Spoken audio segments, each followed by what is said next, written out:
Eu convido você a abrir sua Bíblia, por favor, na carta de Paulo a Efésios, né? A igreja de Éfeso, carta de Efésios ou livro de Efésios, por favor, no capítulo 4. Por gentileza, abra aí, Efésios no capítulo 4. Eu quero compartilhar algo com você aqui, rapidamente, porque nós já tomamos um tempo precioso aqui, nós temos muita coisa para conversar, não é? E então eu quero compartilhar com você algo muito sério e que tem mexido muito com a gente. Nos últimos tempos nós temos falado muito a respeito de propósito, de vocação, de chamado. Nós temos falado muito sobre ministério. Então, a reflexão que eu quero fazer com você aqui nesse momento é para tentar responder uma pergunta. Qual pergunta? Será que fui chamado para isso? Você já fez essa pergunta? Será que você foi chamado para isso? Israel, para isso o quê? Para aquilo que nós estamos fazendo na casa de Deus, na obra de Deus, aquilo que estamos exercendo? Você foi chamado para isso? É sobre isso que eu quero refletir com você.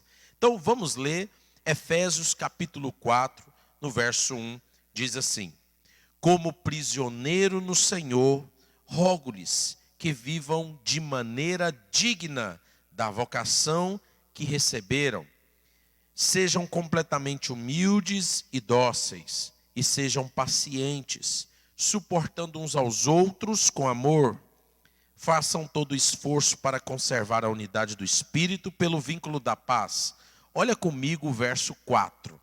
Há um só corpo e um só Espírito, assim como a esperança para a qual vocês foram chamados é uma só. Muito bem.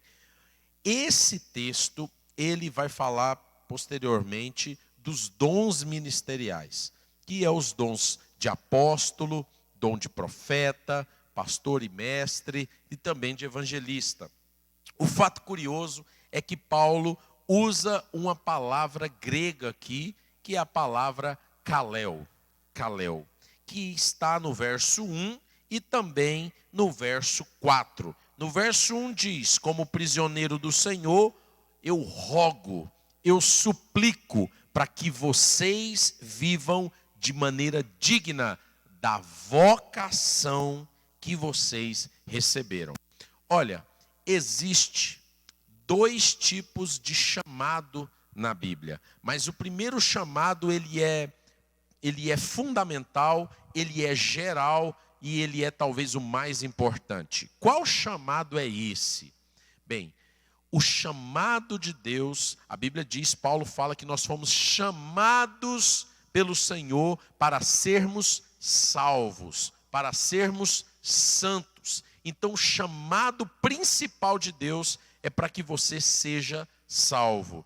Todos nós que estamos aqui assistindo nesse momento, fomos chamados por Deus para sermos salvos. Você sabe que esse chamado, você não teve a opção de dizer não. Não é verdade? Esse chamado de Deus, ele é irresistível. Quando Deus nos chama, não há como dizermos não. Não há como respondermos de maneira negativa. Deus nos chama das trevas para a sua luz. Então, somos salvos. Agora, Paulo diz que nós precisamos viver uma vida digna, segundo o chamado de Deus. O chamado que eu me refiro aqui não é o chamado para servir, não é o chamado dos dons espirituais, não é o chamado talvez para ser pastor, enfim, ou qualquer outra coisa nesse sentido. O chamado que eu estou me referindo aqui, que Paulo está nos ensinando, é o chamado de Deus para ser salvo. E uma vez que sou salvo, eu preciso viver segundo a esse chamamento. Olha, se você foi chamado para ser luz, para ser salvo, você não pode viver uma vida de qualquer jeito. Não há essa opção para você viver segundo a sua vontade. Quando Deus nos chama para sermos salvos, para participarmos do reino de Deus, nós agora temos que viver segundo a sua vontade, segundo a vontade do rei desse reino. Você vive mais a sua vontade ou a vontade de Deus? Essa é uma pergunta muito interessante. Paulo diz aqui ainda que nós precisamos ser completamente humildes e dóceis e pacientes uns com os outros.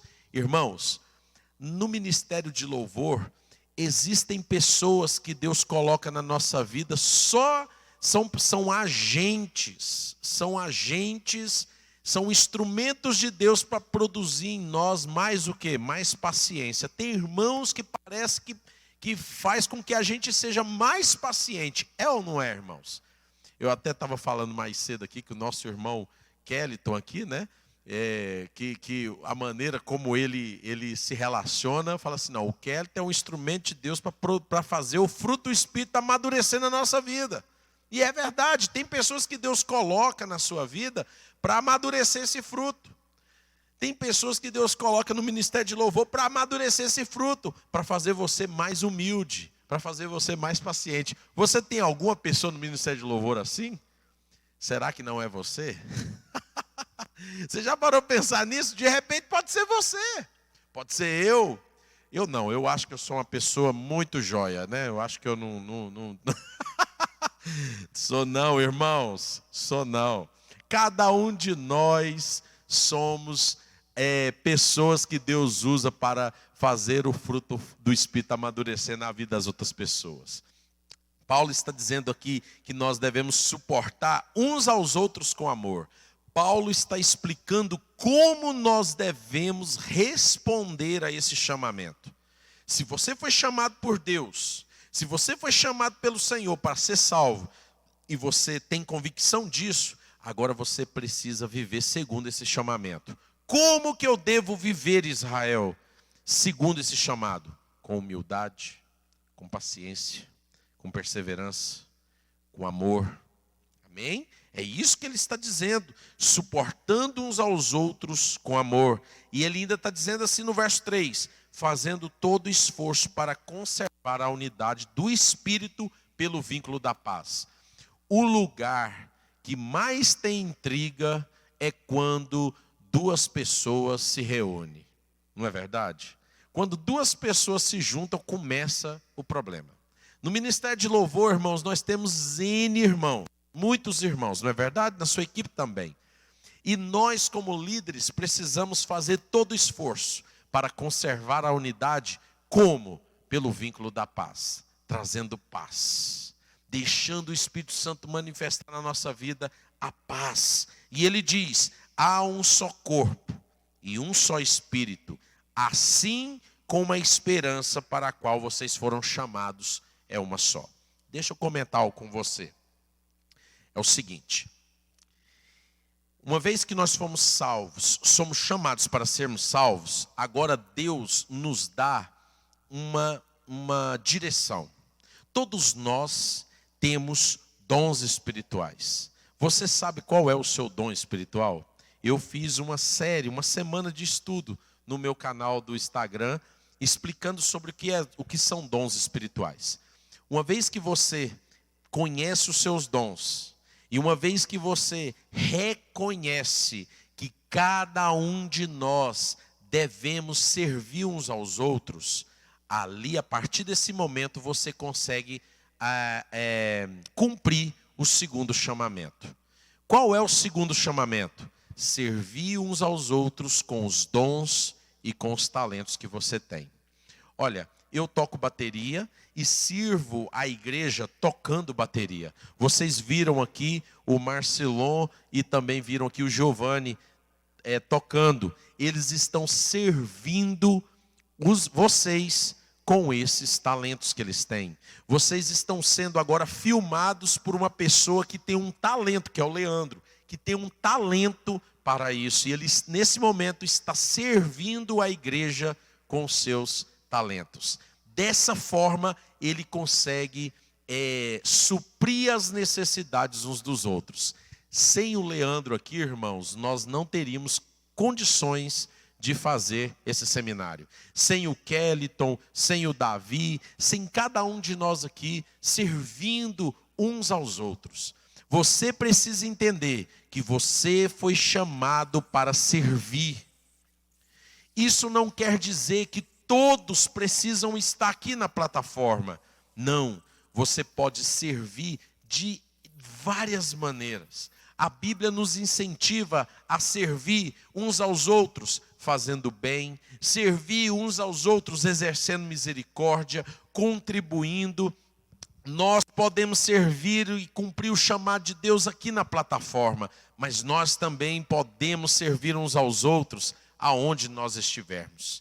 Talvez com uma mensagem, com uma ligação, com uma palavra de ânimo. O que eu quero dizer para você é que quando você entende esses dois chamamentos, você consegue encontrar o propósito de Deus na sua vida. O propósito de Deus está em que nós, Igreja do Senhor, possamos servir uns aos outros com os nossos dons, com os nossos talentos. Cada um de nós tem pelo menos um dom espiritual. Agora, é importante entender que essa palavra grega, kaleo, ela significa que Deus nos resgatou.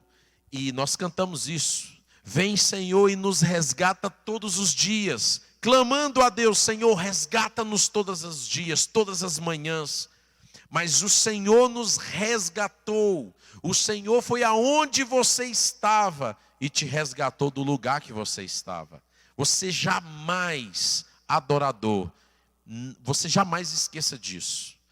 Deus te resgatou de um lugar de escuridão e de trevas. E te trouxe para um lugar de luz e paz. E agora Ele te deu uma missão de ensinar uns aos outros, uma missão de aconselhar uns aos outros, uma missão de transbordar os dons na vida uns dos outros, uma missão de também fazer com que o fruto do Espírito seja amadurecido à medida que eu me relaciono com as pessoas. Vocês compreendem isso? Todos compreendem? Você não foi chamado por Deus para sentar em uma cadeira e ficar ali vegetando do início ao fim. Não. Você tem pelo menos um dom espiritual. Deus tem um propósito grande na sua vida e cabe a cada um de nós reconhecermos ou conhecermos que chamado é esse, quais são esses dons que Deus nos deu. Agora, para a gente poder encerrar essa reflexão, eu quero dizer para você que Deus nos chamou também para pregar o Evangelho. O Evangelho é algo que deve ser cantado, deve ser pregado, deve ser ensinado. E ele deve ser feito a tempo e fora de tempo, como o apóstolo Paulo falou para Timóteo. Nós devemos pregar a palavra de Deus. Por isso que nós do Reforma Musical ensinamos a dezenas, a centenas de igrejas, ensinamos a centenas de líderes de louvor, que nós devemos cantar a palavra de Deus, que nós não devemos cantar aquilo que expressa nós mesmos, mas nós devemos cantar aquilo que expressa a vontade de Deus, a presença de Deus, a unção de Deus. É isso que nós devemos cantar, é isso que nós devemos profetizar, é isso que nós devemos ensinar, é isso que nós devemos pregar. E aí a pergunta que eu faço para você é a seguinte: você foi chamado para isso? Você foi chamado para anunciar a salvação? Você foi chamado para exercer os dons espirituais? Se você foi chamado, você precisa se levantar hoje mesmo e começar a exercer o seu chamado. A exercer com humildade, com amor, com súplicas, a exercer a vontade de Deus com diligência, com ânimo e com fé.